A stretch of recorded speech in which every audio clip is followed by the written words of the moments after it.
పద్మశ్రీ స్థానం నరసింహారావు గారు స్వీయ రచన, ఆయనే రాష్ట్రం. నటస్థానం మొదటి భాగం 13/9/20.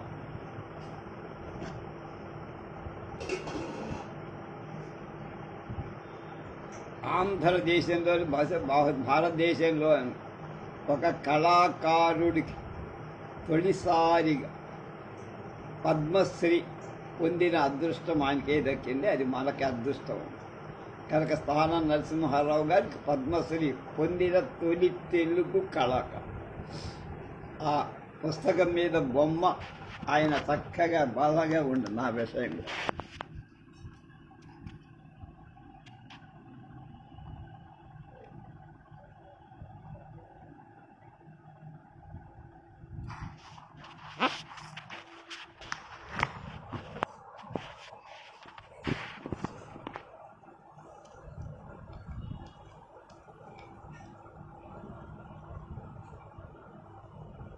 దీన్ని ఆయన భార్య గారు స్థానం హనుమాయమ్మవారు తెనాలి నుంచి 1974లో ఆమె దీన్ని ముద్రించారు.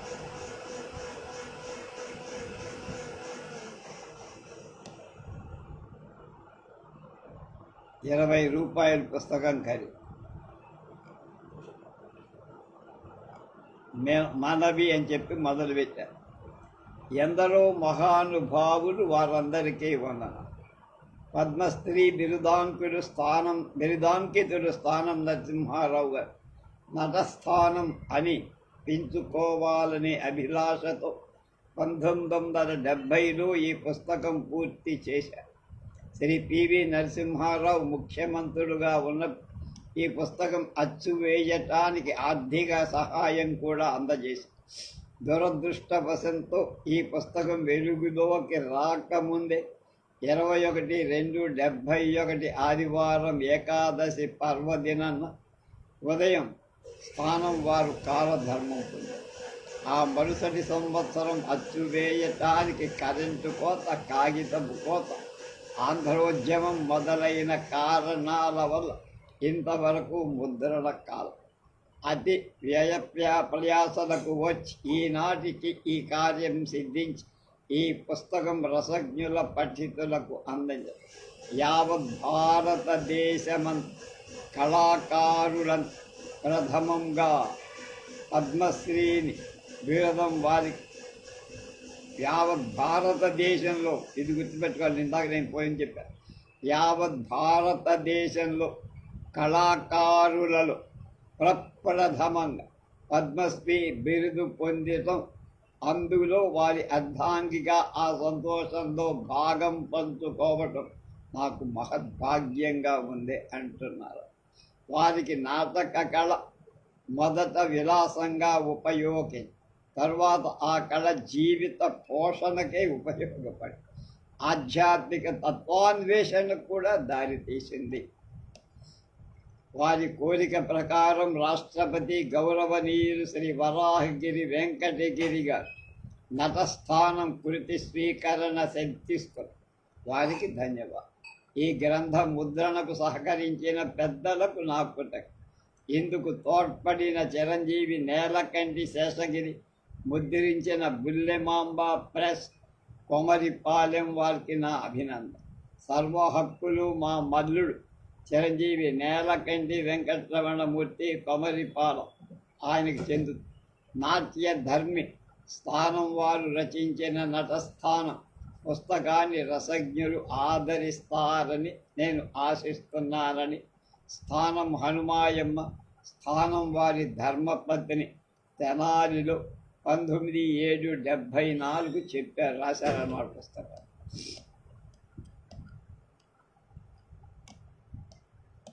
కనుక కృతి భర్త బివి గిరిగా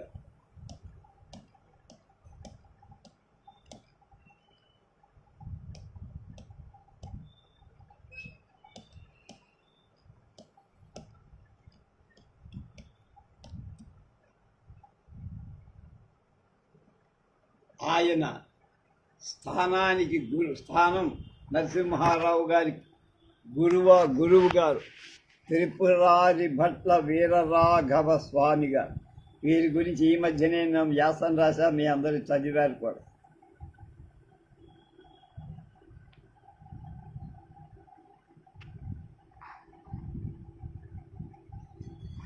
వీళ్ళంతా గుంటూరు జిల్లా వాళ్ళు.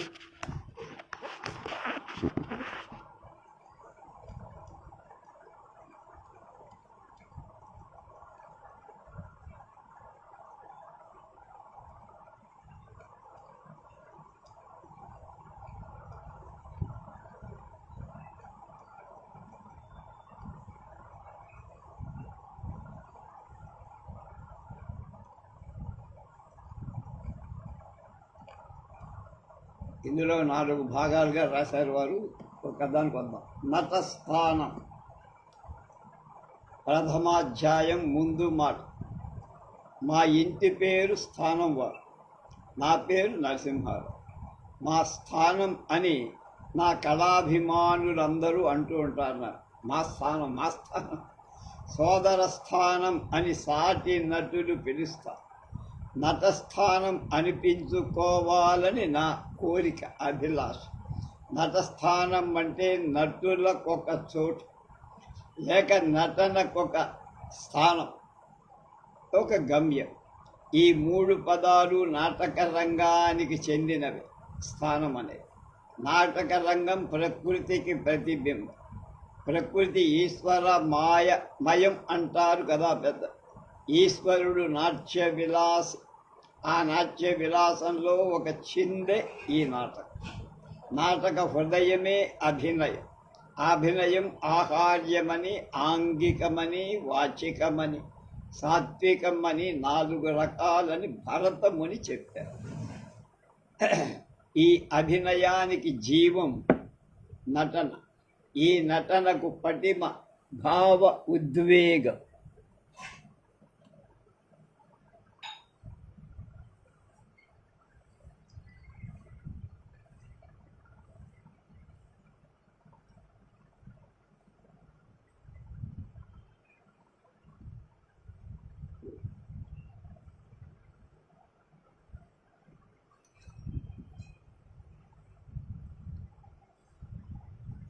అలాంటి భావోద్రేకాన్ని పాత్ర తత్వానుగుణ్యంగా అదుపులో పెట్టుకోవాలని నా నిత్య సాధన. ఈ సాధనలో సముచిత స్థానాన్ని అందుకోవాలని నా కోరిక, ఆకాంక్ష. అదే నా ఆదర్శం.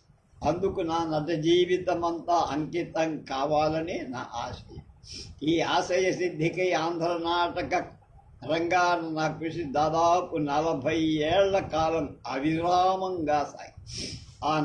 ఆ కాలంలో నాకు అందిన కొన్ని అనుభవాలు కొంత తృప్తినిచ్చిన నా నాటక జీవితం నటస్థానం అందుకుందా లేదా అన్న ప్రశ్న నాలో ఇప్పటికీ మిగులుతూనే ఉంది.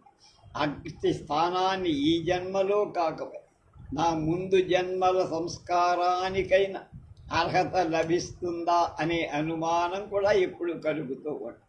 విషయానికి వస్తే విషయం అనంతమైంది. లోకానుభవం క్షణక్షణం పరివర్తనలో పరిభ్రమిస్తూ పురోగమించేదిన్ని కావటం చేత అందుకని నా తృప్తి కోసం ఈ జన్మలోనే నేను ఊహించుకున్న నటస్థానంలో మానసికంగా ఒదిగి కళాభిమాన రసజ్ఞలోకానికి వినయాంజలి బద్ధుడనై నాకు అందించిన నట జీవితాన విశేషాలను వివరిస్తున్నా.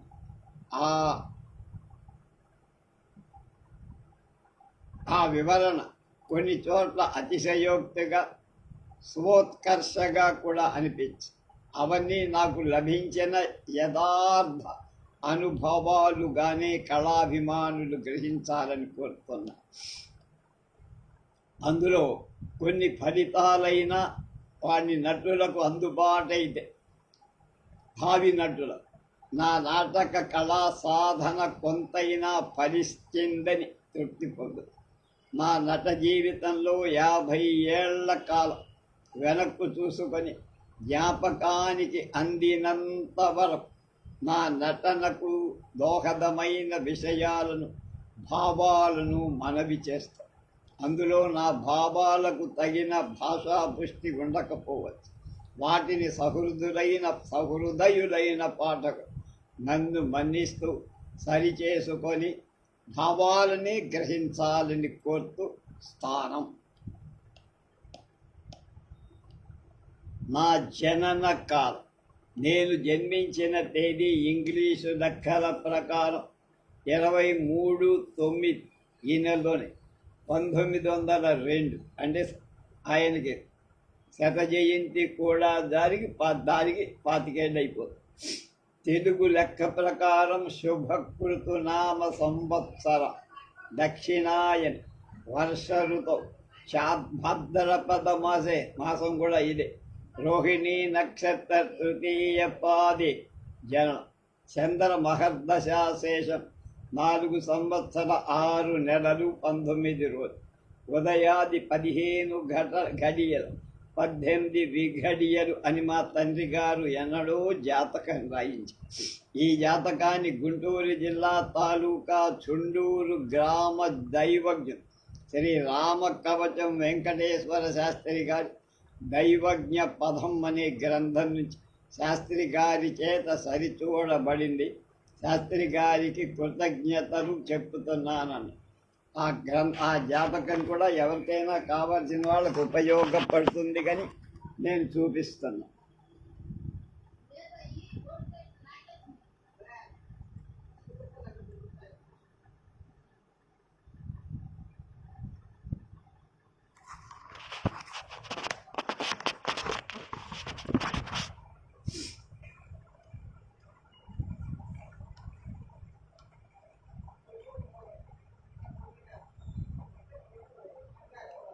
బాపట్లలో స్థానం వారి ఇల్లు.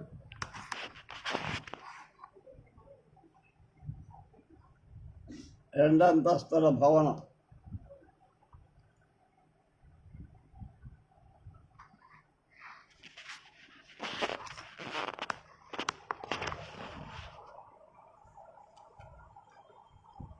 నేను శ్రీ యాజ్ఞవల్క్య కాండ్వ శాఖకు చెందిన భారద్వాజ గోత్రుడు. ప్రథమ శాఖ నియోగి బ్రాహ్మణ కుటుంబానికి చెందినవా. ప్రథమ శాఖ అయిన కులభేదాలకు అతీతమైన నాటక రంగ కళా జీవితం సమదృష్టి అలవరుచుకున్నవాణ్ణి నాకు అదే తృప్తి. నా జన్మస్థలం బాపట్ల, ఆంధ్రప్రదేశ్, గుంటూరు జిల్లాకు చెందిన ఒక చిన్న తాలూకా గ్రామం మా బాపట్ల. సముద్ర తీరానికి దగ్గరగా 3 క్రోసుల దూరం. అందువల్ల చుట్టూ ఇసుక తెన్నెలు, పచ్చటి పైరులు, బయళ్ళు కలిగి మండు వేసంగిలో కూడా సాయంకాలం అప్పుడు చల్లని పిల్ల తెన్నెలతో హాయి ఇస్తుండే. ఆ పట్ల మా బాపట్ల కంటే ప్రశాంతినిచ్చేది మరొకటి లేదని జనస్వరం. ఆ పట్ల అంటే ఆ చుట్టుప్రక్కల. నా బాల్యం నాటికి బాపట్ల ఈనాటి బస్తీక, బొత్తిగా పల్లెటూరుక. అదొక మధ్యస్థ గ్రామం. అక్కడక్కడ పెంకుటి భవంతులు, మిద్దెలు, విడివిడిగా మేడలు ఉన్న, విరివిగా తాటాకుల కప్పులున్న పూరిళ్ళే ఎక్కువ. అంత మాత్రాన బాపట్లకు బస్తీ సంస్కారం లేదని కాదు.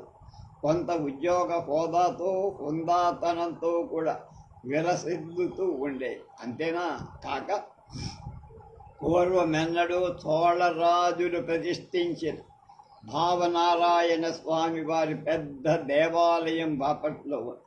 దానికి ఒక పెద్ద గాలి గోపురము. అది ఈనాటికి మరేనాటికి కూడా దర్పంగా నిలిచి తల ఎత్తి ఆర్తులకు, ఆధ్యాత్మికులకు అభయమిస్తున్నట్లుగా ఉంటుంది. ఆ గోపురం మీద 5 శిఖరాలు ఉన్నట్టు నాకు గుర్తు. అందులో ఒకటి నా బాల్యం నాటికి ముందే ఎప్పుడో గాలివానకు పడిపోయిందట. సమంగా ఉండాల్సిన ఆ శిఖరాల్లో ఒకటి లోపించిన కారణం వల్ల ఆ ఉపరి భాగం కొంత అందవిహీనంగా ఉండే. నేను తెనాలికి కాపురం ఎత్తేసిన తరువాత సుమారు 10 ఏళ్ల బాపట్లలో కొందరం చందాలు వసూళ్లు చేసి ఆ శిఖరాలన్నిటినీ కొత్తగా చేయించి మళ్ళా గోపుర ఉపరి భాగానికి ఎత్తించారు. అందులో ఒక శిఖరం మీద నా పేరు కూడా చెక్కారు. బాపట్లలో శివాలయం కూడా. ఈ 2 దేవాలయాలు నిత్య నైవేద్య ధూపా దీపారాధనోత్సవాలు వైరాగ్యం వైభోగవంతు అశేష జనానికి విశేష భక్తి భావాన్ని ప్రదర్శిస్తూ శ్రీ భావనారాయణ స్వామి ఎక్కువ. భావనారాయణ కాలేజీ పొన్నూరులో కూడా అలాగే అదే ఉంది అక్కడ.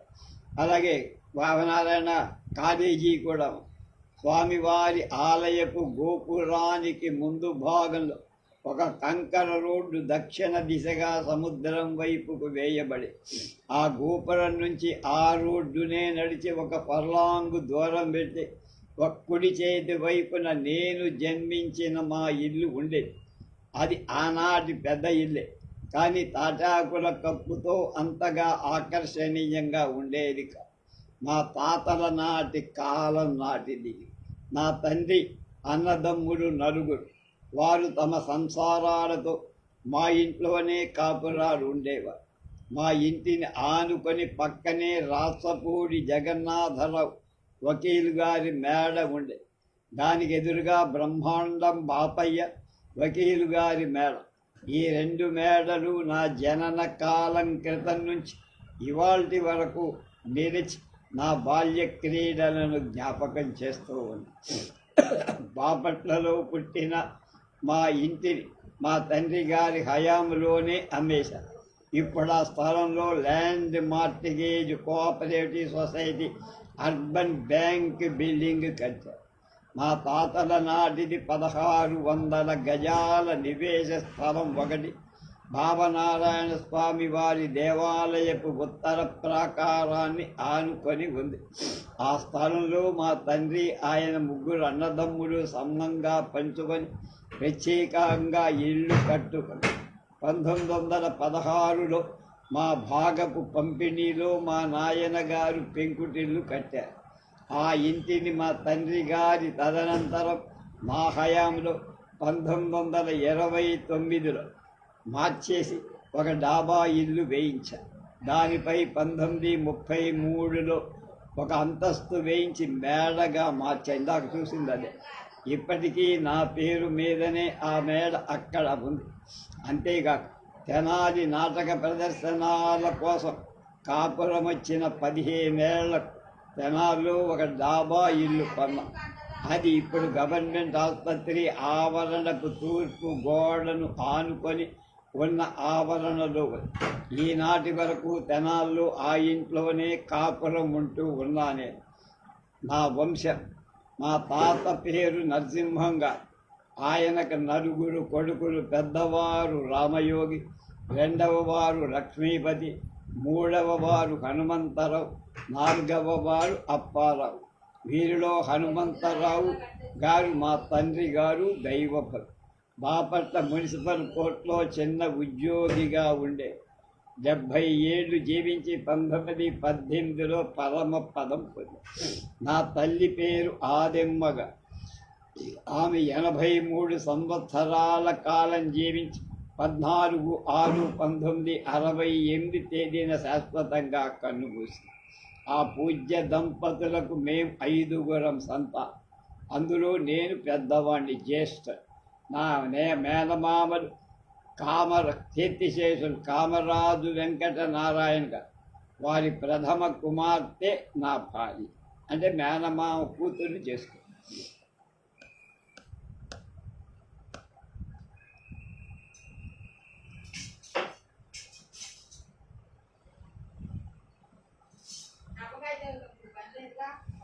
ఆమె పేరు హనుమాయమ్మ. మా దాంపత్యంలో ఒక్కతే కుమార్తె. ఆమె పేరు సావిత్రి. నా భార్య 9 ఏళ్ళు సావిత్రీదేవి నోములు నోచింది.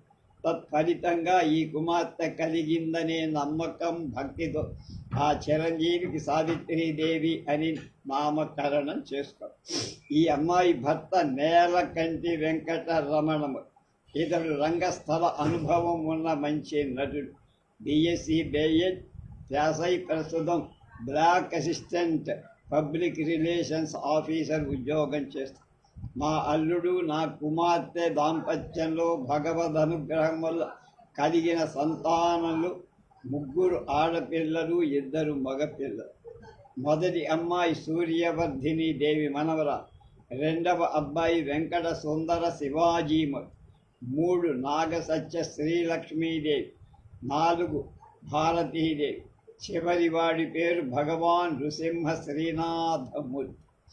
నాటి స్వరూపం సహజంగా నాకు అందమైన ఆకారం కానీ అవయవ సౌష్ఠవం కానీ లేవు. అలా అని బొత్తిగా అనాకారి కాదు. సన్నగా పొడుగ్గా ఉండేవాడిని. పొడుగు ముక్కు, చెవులు, చేతులు, కోలముఖం, మంచి పలువరస కలిగిన నవ్వుముఖంతో, సామన ఛాయ కలిగిన శరీరంతో నాకు అందం ఉందని అద్దంలో చూసుకొని కొంత సంతృప్తి పడుతూ ఉండేవాడు. నా భుజాల నుంచి అరచేతుల వరకు రోమాలు కనిపించవు. భుజాల నుంచి అరచేతుల దాకా రోమాలు లేవు. వాటిపై నరాలు కూడా కనిపించవు. మోచేతుల వెనక భూమికలు కూడా కనిపించవు. వాటికి నాటకంలో పౌడర్ వేస్తే స్త్రీ సుకుమార కరాల్లాగా కనపడు. కనుక ఆ చేతులకు పౌడర్ పూస్తే ఆడవాళ్ళ చేతుల్లా. ఇది జన్మాంతర సుకృత ఫలితం అంటున్నాడయ్య. నాకు 5-6 ఏళ్ల వయస్సు వచ్చినప్పుడు చిన్న బిడ్డ గుణం వచ్చేసి కాళ్ళు తేలేసి స్పృహ తప్పి పడిపోయేవాణ్ణి. దానికి వెంటనే చికిత్స చెయ్యకపోతే అలాంటి జబ్బు తగిలిన పిల్లలు బతికేవాళ్ళు కాదు. ఆ జబ్బు నాకు చాలాసార్లు వస్తూ ఉండేది. చిన్నప్పుడు ఇంటిల్లిపాది గుళ్ళున ఏడ్చేవాడు. చప్పున స్ఫురణ రావటానికి పొగాకు చుట్ట కాల్చే వాళ్ళ కోసం పరిగెత్తి వాళ్ళని తీసుకొచ్చి వారి చేత నా నొసట చుట్ట నిప్పు పూరించి ఊదించి కాల్పించేవా.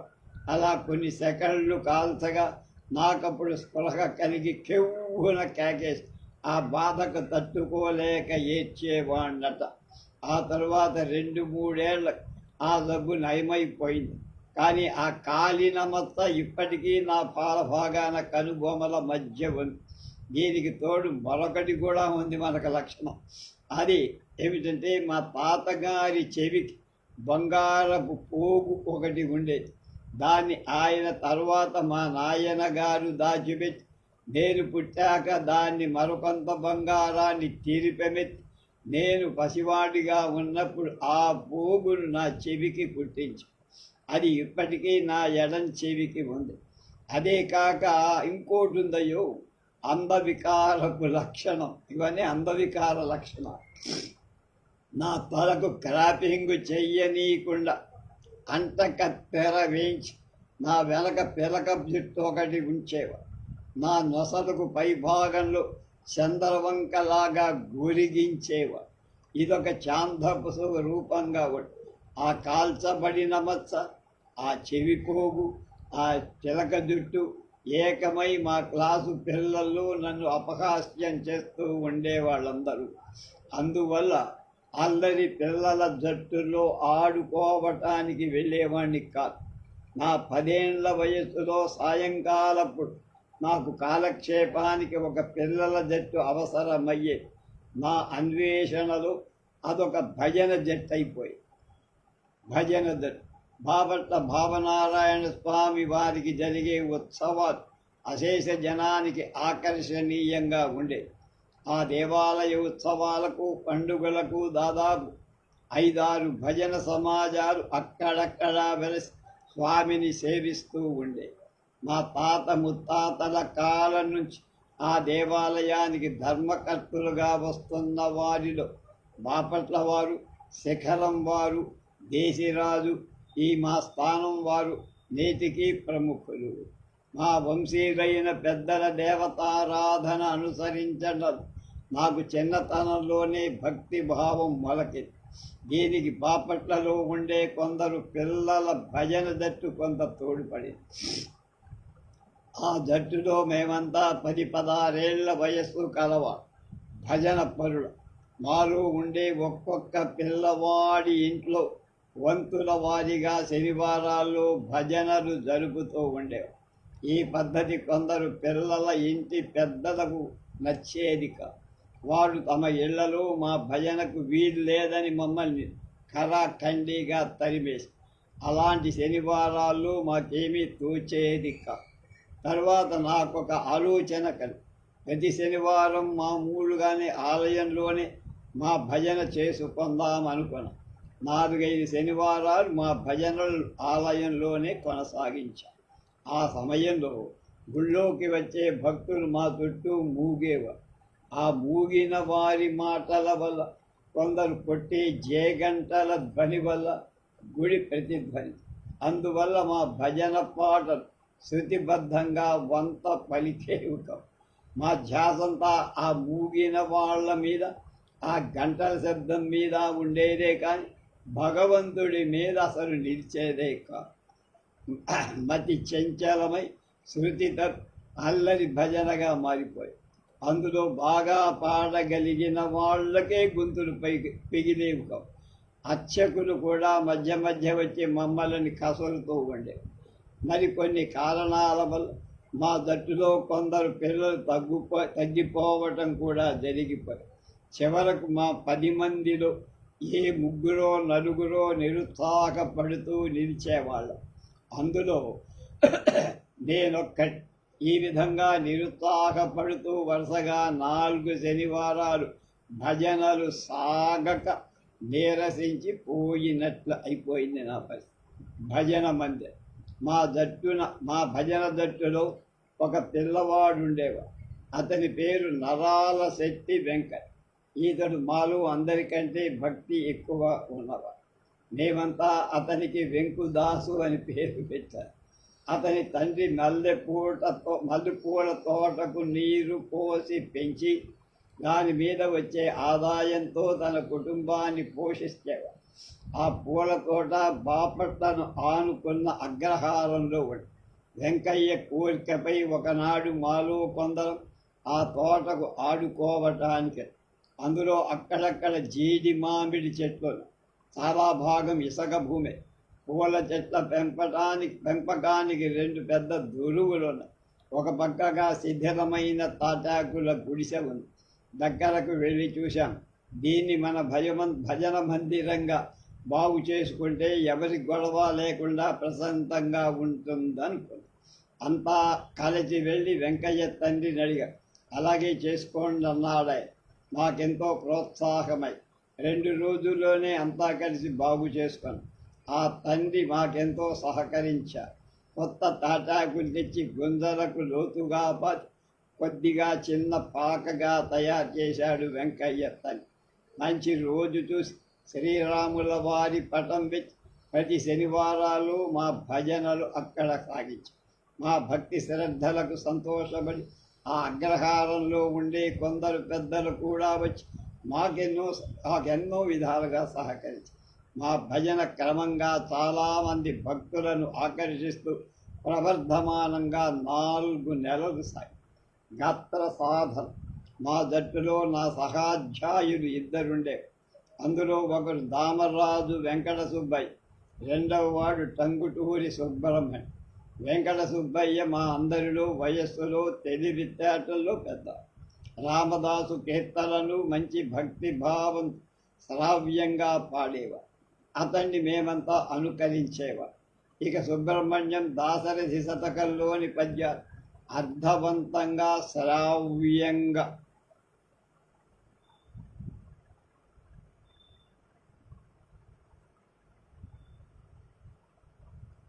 పాడుతూ ఉండేవాడు. వీరిద్దరి గాత్ర మాధుర్యపు పోకడు అందరినీ బాగా ఆకర్షించేది.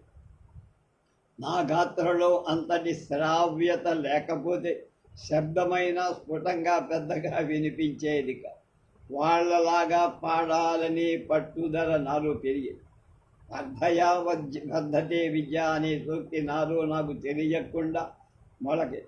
సాధనాంతరం ఆలోచించి ఏం చెయ్యాలా అని. సాధనాంతరం అంటే ఏం చేయాలి, ఉపాయం తోచి ప్రతిరోజు సాయంకాలము ఒంటరిగా ఊరికి దూరంగా వెళ్ళి అక్కడ ఇసుక తెన్నెల మీద కూర్చునేవాడు.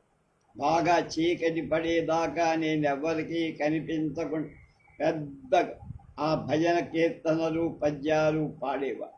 అందువల్ల క్రమంగా నా గాత్ర శబ్దం పెద్దది. అందులో ఒకంత జీర కూడా ఒకటే. సహజంగా నాది ముక్కు నాదం.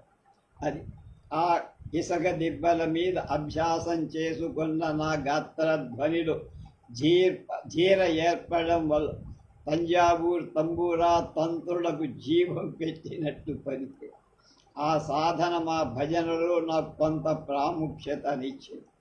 భజన వినటానికి వచ్చే కొందరు నా వంక కూడా చూస్తూ శ్రద్ధగా విని తలలు ఊపడం వల్ల నా పాట కూడా వాళ్ళని ఆనందపరుస్తోందనుకొని మరింత ఉత్సాహాన్ని పొందుతూ ఉండేవాడు. అయితే ఏం జరిగింది, మా ఉమ్మడి భజనలో నాకు లయ అలవడిందే కానీ నా గాత్రం నలుగురికి గాత్ర శృతిలో లీనమై ఉండేది కాదు.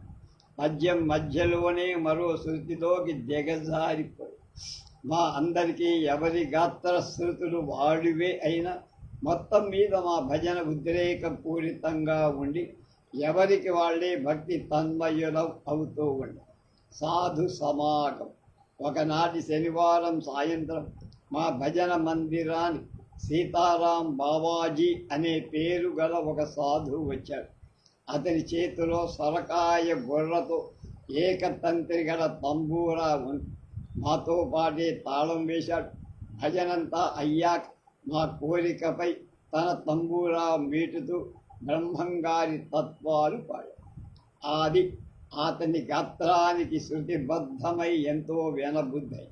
అతనిలో సంగీత జ్ఞానం అంతా లేకపోయినా ఆ తత్వాల్లోని అర్థం తన గాత్ర మాధుర్యంతో మిళితమై మమ్మల్ందరినీ ఆనందపరచి ఆయన చేతి తంబూరాను మాలో కొందరం తీసుకొని ఒక్కొక్కరే పాడటం మొదలుపెట్టి కొందరి గాత్రాలకు శృతి కలిసింది, కొందరికి తక్కువైంది. అస్సలు నాకు కలవదు.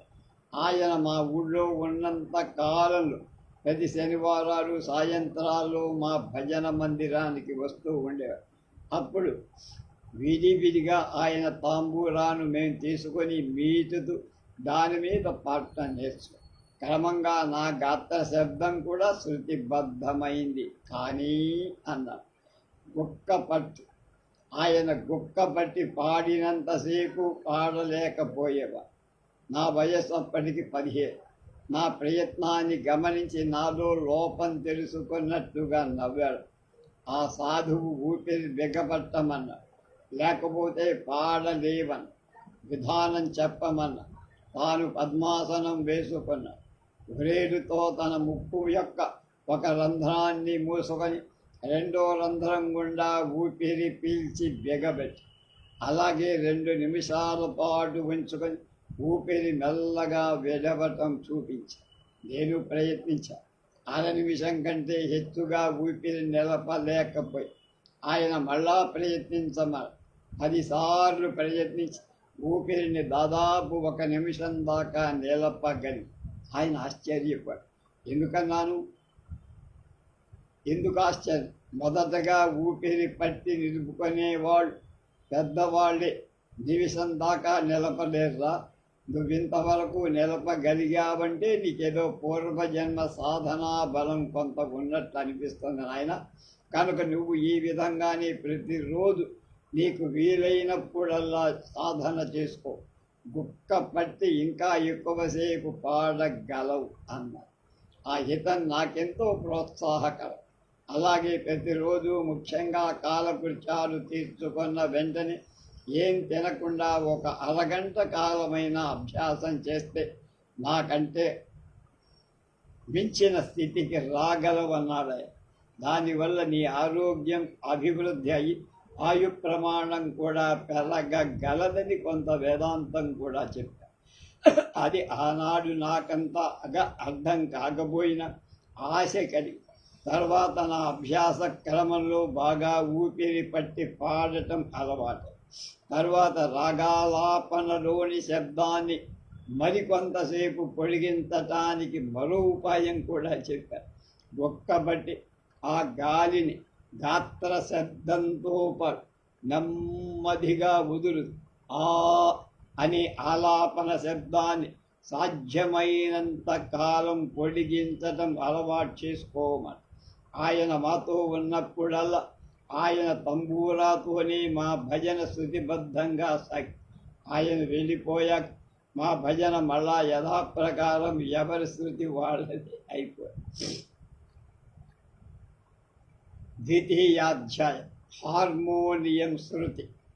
బాపట్లలో ఉన్న ఉద్యోగస్తుల ఇళ్లలో మొత్తం 3-4 చేతి హార్మోనియం పెట్టెల కంటే లేవు ఎక్కువ. మా ఇంటి ప్రక్కన రాచపూడి జగన్నాథరావు గారింటిలో ఒక చేతి పెట్టె ఉండేది. ఆ పెట్టెను వాళ్ళ అమ్మాయి తాయారమ్మకు సంగీతం చెప్పేందుకు చెప్పించేది. రోజు సాయంకాలాలప్పుడు వాళ్ళ ఇంటికి వెళ్ళి సాపాసా కృతుల్లో మా గాత్ర శబ్దాన్ని కలుపుకుంటూ కొంత సాధన చేస్తూ వచ్చా. ఆ సాధనలో క్రమంగా కొన్ని స్వరాలు అపశృతి లేకుండా పడి అందువల్ల నా ఆరాధన శృతి లీనం అలవడిపోయి. సంగీత రాగ. మా ఊళ్ళో నోరి వెంకటేశ్వర్లు గారు అని ఆయన ఉండేవారు. ఆయన సమ్మోహనంగా ఫిడేలు వాయించేవారు. తన ఇంటి వద్దనే ఆడపిల్లలకు సంగీత పాఠాలు చెప్పేవారు. ఆయన కుమారుడు నోరి నాగభూషణం గారు నాకు సహాధ్యారు. ఈతడు తన తండ్రిలాగానే గొప్ప సంగీత విద్వాంసుడై ఫిడేలు వాయించడంలో చెయ్యి తిరిగిన నేర్పరై హైదరాబాద్ మ్యూజిక్ కాలేజీలో ప్రొఫెసర్ అయి ప్రిన్సిపాల్ అయి ఈ వ్రాసే కాలానికి రిటైర్ అయిపోయాడు. ఆనాటి కాలంలో అతని స్నేహాన్ని పురస్కరించుకుంటూ బాపట్లలో వీరింటికి సాయంకాలానికి వెళ్ళినప్పుడు వెళ్ళేస్తుండేవాడు. ఆయన 5-6 కీర్తనలు వాయించి వాటి రాగాల పేర్లు వాటి ప్రస్తారాలు చెప్పేంతకాలం వింటూ ఉండేవారు. ఆ రాగ ప్రస్తారాలన్నీ దాని పేరును మననం చేసుకుంటూ వచ్చేవారు. ఆయన తన ఫిడేలు మీద పలికించే సంగతులని నా గాత్రంలో తిరిగేవు కావు, కానీ మొత్తం మీద ఆ కీర్తనలోని కొన్ని పదాలతో ఆ రాగం మాత్రం స్థూలంగా నా గాత్రంతో నడిచే. క్రమంగా కొన్ని కీర్తనలు నాకు కంఠస్థమై. అందులో ముఖ్యమైనది మోహన రాగంలో త్యాగరాజస్వామి పాడిన నను పాలింప నడచి వచ్చితివో అని. కళ్యాణి, తోడి, ముఖారి, కన్నడ, బిల్హరి, జంఝాటి, శ్రీరాగం మొదలైన రాగాలాపన చేయడం నాకు అలవాటు. వాటిని మా పక్కింటి వారి హార్మోనియం శృతిలో కలిపి రామదాసు సుమతి శతకాల్లోని పద్యాలను కూడా పాడుకునేవారు. వాటికి అన్వయం కానీ అర్థం కానీ అంతగా ఉండేవి కావు. తర్వాత పెద్దల వల్ల నా తప్పులు సరిదిద్దుకొని ఈ రాగాల వ్యత్యాసాలను వాటి తెలుసుకునే ఔత్సక్యం నాకు కలగటం ముందుగా నా భావి నాటక రంగ జీవితాన్ని తెలుసుకొని కాదు, మా భజన జట్టులో అందరికంటే నాకే మంచి పేరు రావాలని ఆకాంక్ష వల్లనే జరిగింది. నా పాత్రైచ్ఛ. బాపట్లకు ఈనాటికి సుమారు 50 ఏళ్ల క్రితం కూచిపూడి భాగవతులు వచ్చి భావనారాయణ స్వామివారి ఆలయపు ఆవరణలో నాటకాలు ఆడారు. వారు ప్రదర్శించిన భక్త ప్రహ్లాద, ఉషా పరిణయం, భామా కలాపు, అలాగే దాదిని మంచం నాటకాలు ప్రహ్లాద నాటకం అశేష జనాన్ని ఆకర్షించి ప్రేక్షకులలో భక్తిని, ఒక విధమైన భయాన్ని కూడా కలిగించేది వారి ప్రహ్లాద. వీరి జట్టులో వెంపటి వెంకటనారాయణ గారి భామవేషం ఎంతో సహజంగా, ప్రజ్ఞా విలసితంగా, ప్రశంసనీయంగా ఉందని ఆనాటి పెద్దలు చెప్పుకునేవారు.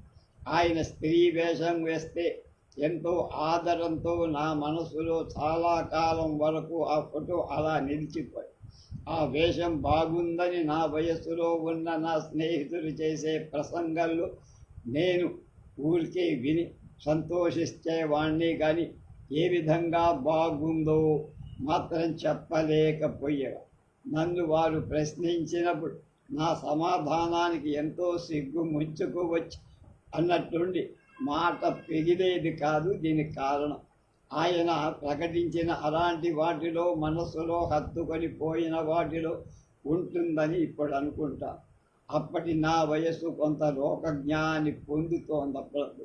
శ్రీహరి కీర్తన కూచిపూడి వారి నాటక ప్రదర్శనలు ఎక్కువగా ఆకర్షించింది ప్రహ్లాద భక్తి. అతడు శ్రావ్యంగా పాడి భక్తి కీర్తనలో ఒకటి మాత్రం మా భజన జట్టులో అందరం పాడుకునేవాడు. ఆ కీర్తన అంతా నాకెప్పుడు జ్ఞాపకం లేదు, కానీ మొదటి చరణం మాత్రం జ్ఞాపకం. ఎన్నాళ్లకు కనిపించితివో హరి హరి శ్రీహరి. ఈ జ్ఞాపకానికి ఒక సంఘటన కూడా కారణం. అదేమిటంటే భక్తి తన్మయత్వం గురించి చెప్తాను. భావనారాయణ స్వామి వారికి జరిగే ఉత్సవాలలో అందరినీ ఆకర్షించే ఉత్సవం ఒకటి. అది ముక్కోటి ఏకాదశి నాడు గరుడ ఉత్సవం. ఆ ఉత్సవంలో స్వామిని గరుడ వాహనారూఢుడిగా అలంకరించి తెల్లాతుండగా భక్తులకు ఉత్తర ద్వార దర్శనం చేయిస్తారు. ఈ దర్శనం కోసం ఊళ్ళో వాళ్లే కాదు, చుట్టుపక్కల వాళ్ళంతా కూడా భక్తులు వస్తారు.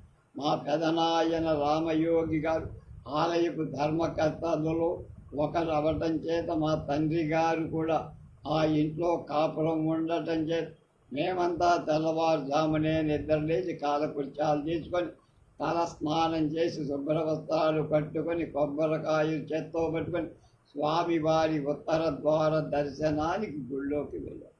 మా భజన జట్టు కుర్రవాళ్ళమంతా ఈ క్రిందటి రోజునే సమావేశమై మర్నాడు కార్యక్రమాన్ని నిర్ణయించుకొని అందరం తెల్లవారుజామున నిర్ణీత ప్రదేశానికి చేరాం.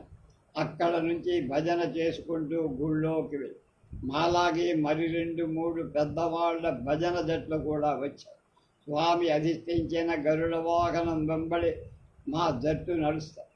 ఆ వాహనాన్ని కింద పీట ఉన్న కోళ్లను ముందు వెనకల పొడుగాటి లాగుపాటి వాసాన్ని రెండింటినీ సమాన దూరంలో మూకులతో కట్టి బిగించేవారు. దానికి ముందు 12 వెనక 12 వాహకులు మోసేవాళ్ళు ఉండేవారు. అక్కడ సమావేశమైన భక్తులందరికీ ద్వార దర్శనం అయిపోయి ఈ ద్వార దర్శనం వైకుంఠ ద్వార దర్శనం అయినట్లుగా ఆనాటి వాళ్ళు భావించి భక్తి తన్మయత చెందే ఉదయం 5 గంటలయ్యేదాకా స్వామిని ఆలయ ఆవరణలోనే ఒక్కసారి ప్రదక్షిణంగా తిప్పేవారు. స్వామి దక్షిణ ద్వారం గాజి గోపురం దాటి ఊరి ముఖమై వచ్చేవారు. అప్పటికి ఉదయం 6 గంటలు దాటేది.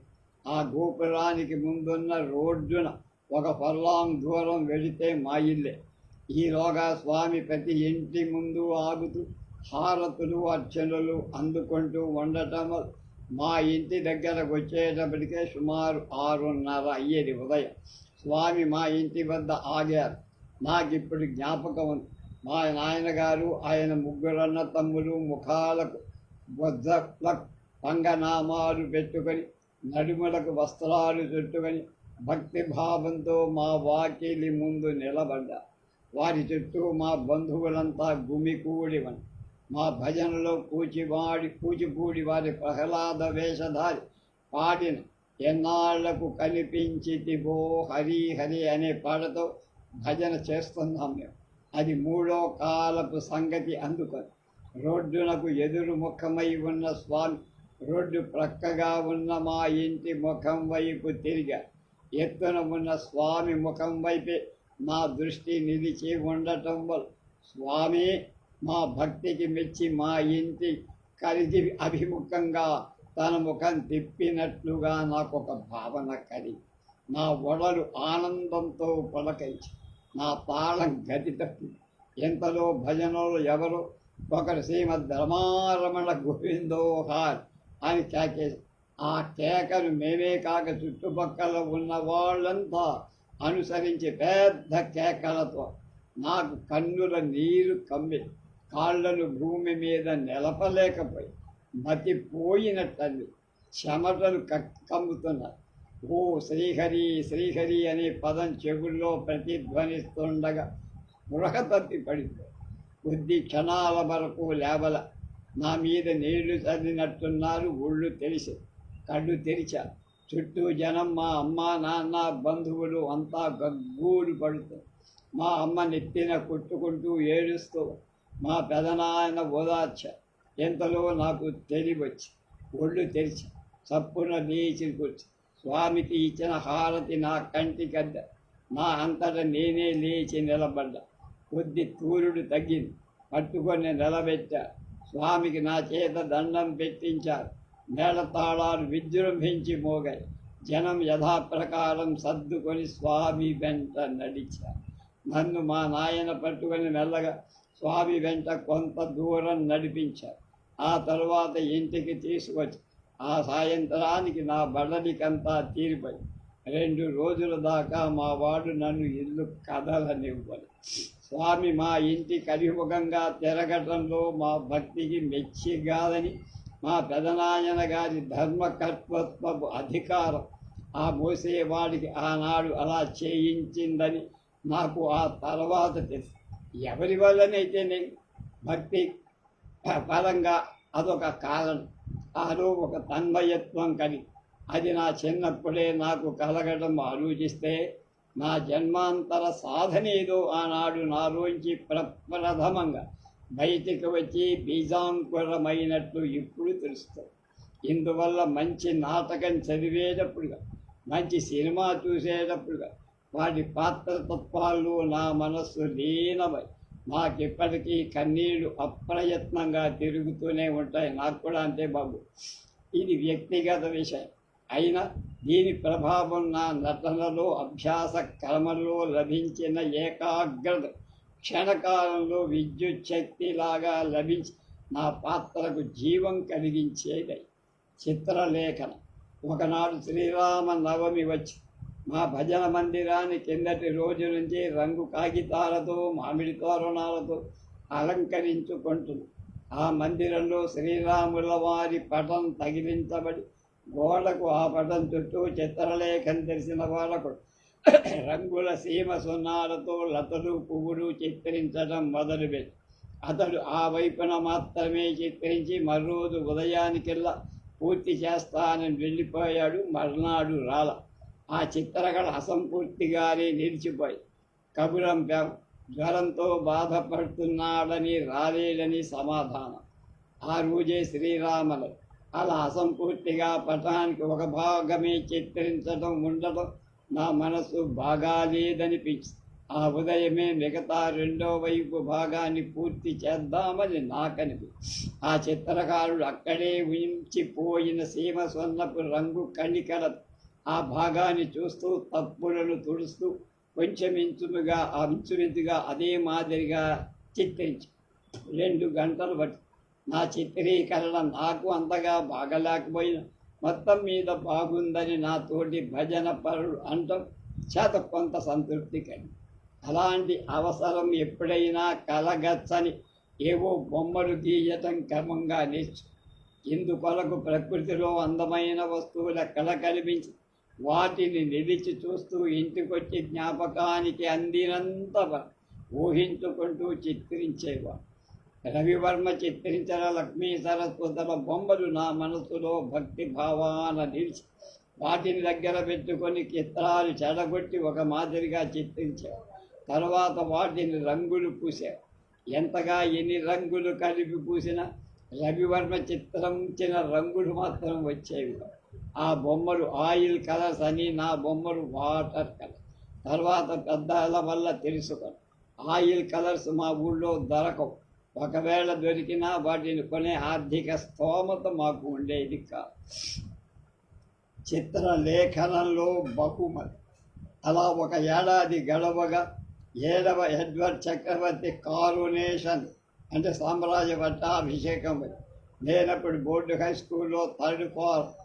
ఆ రోజు ఇంకా 4 రోజులు ఉండగా మా హెడ్ మాస్టర్ పంజాబ్ కేసరయ్య గారు అన్ని క్లాసులకు నోటీసు పంపారు.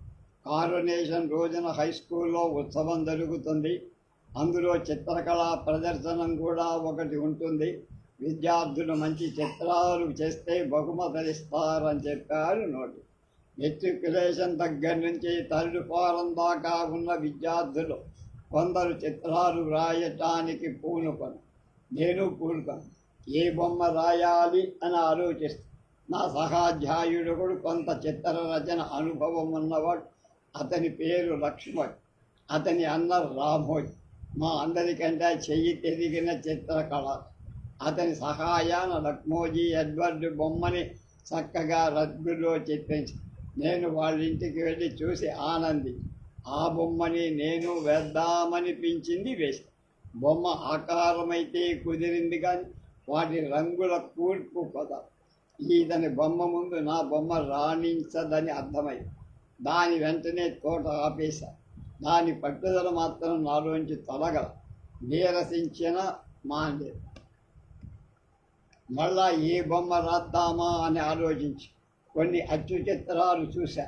అందులో నాకు నచ్చింది విజయనగరం మహారాజా ఆనంద గజపతి రాజు గారి చిత్రం.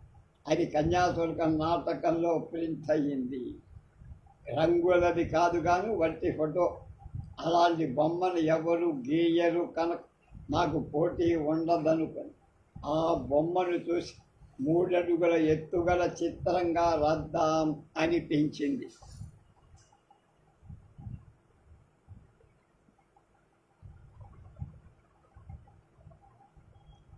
అంత పెద్దదిగా చిత్రిస్తే కానీ చూసే వాళ్ళకి ఆకర్షణ రాదన్న ఆలోచన. ఆ ప్రయత్నంలో నిమగ్నమయ్యా.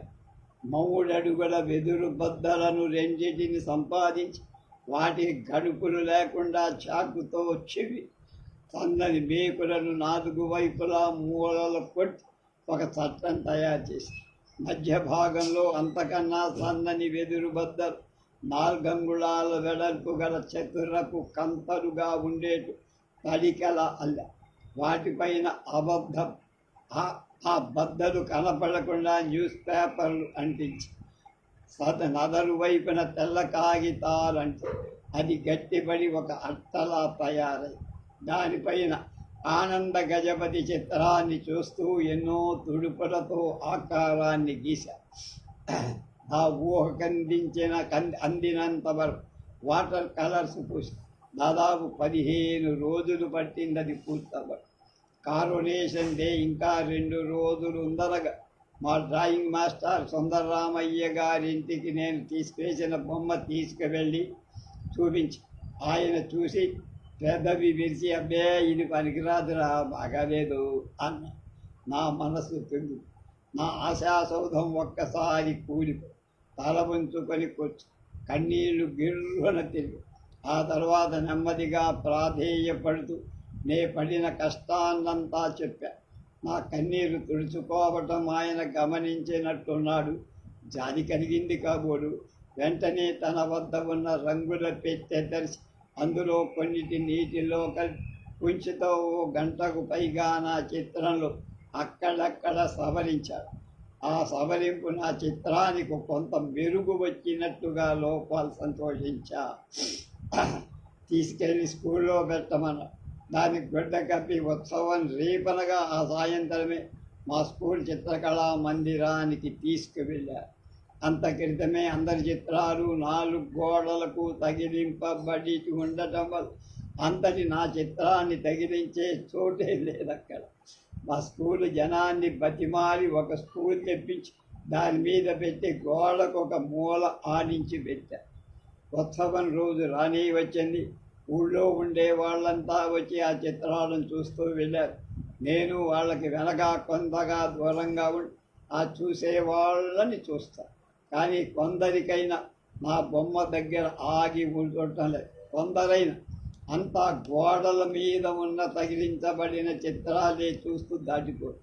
నా సహాధ్యాయుడు లక్మోజీ గీసిన ఎడ్వర్డ్ బొమ్మ కొందరిని నిలవేసి ఆకర్షిస్తుంది. నా గుండెలో రాయి పడినట్టు. ఆహా, మా క్లాసులో లక్మోజీ తప్ప ఇక నాకు బహుమతి రాదు అన్న అధైర్యం నాలో కలిగి కారోనేషన్ రోజు ఉదయం నుంచి సాయంత్రం దాకా మా స్కూల్ ఆవరణలో అనేక రకరకాల వేడుకలు జరిగాయి. ఆ సాయంత్రం పెద్ద సభ. ఊరికి పెద్ద ఉద్యోగస్తులుగా ఉన్న కోర్టు మున్సిఫ్ గారు సభకు అధ్యక్షుడు. ఊళ్ళో ఉన్న కొందరు పెద్దలు, ప్లీడర్లు, ఉద్యోగస్తులు, స్త్రీ పురుషాదులు సభకు వచ్చారు. కొందరు ఉన్నతోద్యోగులు వేదిక మీద గౌరవమైనటువంటి స్థానాల్లో కూర్చున్నారు. వేడుకల్లో పాల్గొని నెగ్గిన విద్యార్థులు కొందరికి బహుమతులు పంచిపెట్టడానికి వాళ్ళ పేర్లు తెలిపారు. వాళ్ళంతా వేదిక మీదకొచ్చి రకరకాల బహుమతులు అందుకొని చివరకు చిత్రకళలో నెగ్గిన వాళ్ళ పేరు చదివా. అందులో నా పేరెంతకీ రాల. మా లక్ష్మోజీకి బహుమతి వచ్చి కాదు మొత్తం మీద చిత్రకళలో ఏ ఒక్కరికో తప్ప రెండో వాళ్ళకి బహుమతి రాదు. ఎక్కడో దూరాన కూర్చుండి పూర్తిగా నిరుత్సాహపడి దాదాపు 20 రోజులు కష్టపడి నా బొమ్మను తయారు చేశానే. నా కష్టం కార్యకర్తలకు గుర్తింపు లేకపోయిందా, తెలియలేకపోయిందా? ఛా, ఇంత నిర్లక్ష్యం చేశాడేమిటి వీడు నా బొమ్మను తీసుకెళ్ళి తగలెత్తేస్తాననుకుంటూ కూర్చు. 2 నిమిషాలు గడిచాయి. తరువాత కార్యక్రమం ప్రకారం సంగీత కచేరీ అని అధ్యక్షుడు ఒక వకీలు కుమార్తె 12 ఏళ్ల వయసు గల పిల్ల పేరు చదువు. నేను నిరాశ నిస్ఫూర్తితో లేచిపోదామని అనుకో. ఇంతలో మా డ్రాయింగ్ మాస్టారు హెడ్ మాస్టారు వద్ద వచ్చి చేతికొక చీటీ అందించి ఆయన చూసుకొని తల పంకించి ఎస్ఎస్ అని కన్సోలేషన్ ప్రైజ్ కింద నా పేరు పిలిచారు. నన్నేనా అని లేపటానికి సందేహించి మళ్ళీ పిలిచారు. అప్పుడు దూరాన కూర్చున్న నేను లేచి అందరినీ తప్పుకుంటూ వేదికని అధ్యక్షుడి చేతి గుండా బహుమతిగా ఒక పుస్తకాన్ని అందుకో. సభ్యుల్లో కొంతమంది ఒక మాదిరిగా కరతాళ ధ్వనులు చేసి అధ్యక్షుడికి మా డ్రాయింగ్ మాస్టర్కి సభికులకు నమస్కారం చేసి వేదిక దిగి వచ్చేది. ఆ చీకటి మడుగులో ఆనందం పొంగిన నా మనసు సమ్మన తుడుచుకో. నాకు ఇచ్చిన పుస్తకాన్ని తెరిచి చూశా. అది తెలుగులో రామకృష్ణ పరమహంస జీవిత చరిత్ర. అందరి భాషా భావాలు అప్పటికి నా వయస్సులో అర్థం కాకపోయినా చాలా ఏళ్ల వరకు అది గుర్తుగా నరగిలే ఉంది. తరువాత నా వయస్సు ముదిరిన కొద్దీ అందులోని భావాలు నాకు అర్థమవుతూ ఉంది. రేపు చిత్ర రచన పాఠవం గురించి తెలుసు.